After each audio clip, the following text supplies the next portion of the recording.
অন্তর্বর্তী সরকারের প্রধান উপদেষ্টা ডক্টর মোহাম্মদ ইউনূস ভারতের রাষ্ট্রায়ত্ত সংবাদ সংস্থা প্রেস ট্রাস্ট অব ইন্ডিয়া পিটিআইকে দেওয়া এক সাক্ষাৎকারে বলেছেন, বৈষম্য বিরোধী ছাত্র আন্দোলন চলাকালীন নিষ্ঠুরতার বিচারের জন্য সাবেক প্রধানমন্ত্রী শেখ হাসিনাকে ভারত থেকে দেশে ফিরিয়ে আনতে হবে।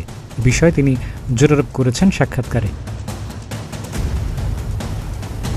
গত সপ্তাহে ঢাকায় প্রধান উপদেষ্টার সরকারি বাসভবনে দেওয়া সাক্ষাৎকারটি বৃহস্পতিবার প্রকাশিত হয়েছে। সাক্ষাৎকারে অধ্যাপক ডক্টর ইউনূস বলেছেন, শেখ হাসিনাকে ফিরিয়ে আনতে হবে, না হলে বাংলাদেশের মানুষের শান্তি হবে না।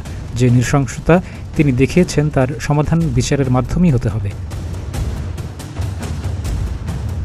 ভারতে থেকে শেখ হাসিনার করা বিভিন্ন রাজনৈতিক মন্তব্যের সমালোচনাও করেছেন প্রধান উপদেষ্টা।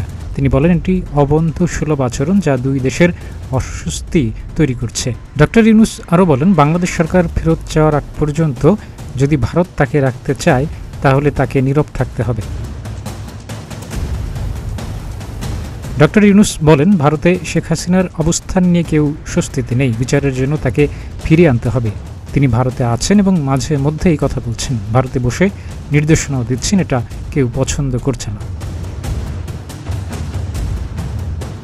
সম্প্রতি বাংলাদেশের হাইকোর্ট বিভাগ থেকে একটি রায় 2018 সালের সরকারের একটি কোটা সংস্কার সংক্রান্ত প্রজ্ঞাপন বাতিল করা হয়। ওই প্রজ্ঞাপনে তখনকার বিদ্যমান 55% কোটা এবং 45% মেধা ভিত্তিক নিয়োগ বাতিল করা হয়েছিল।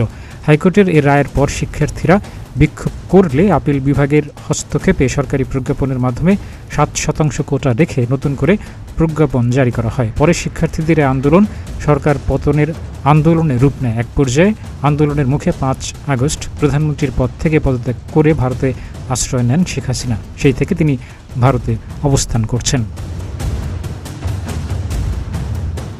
ডেস্ক রিপোর্ট, প্রতিদিনের বাংলাদেশ।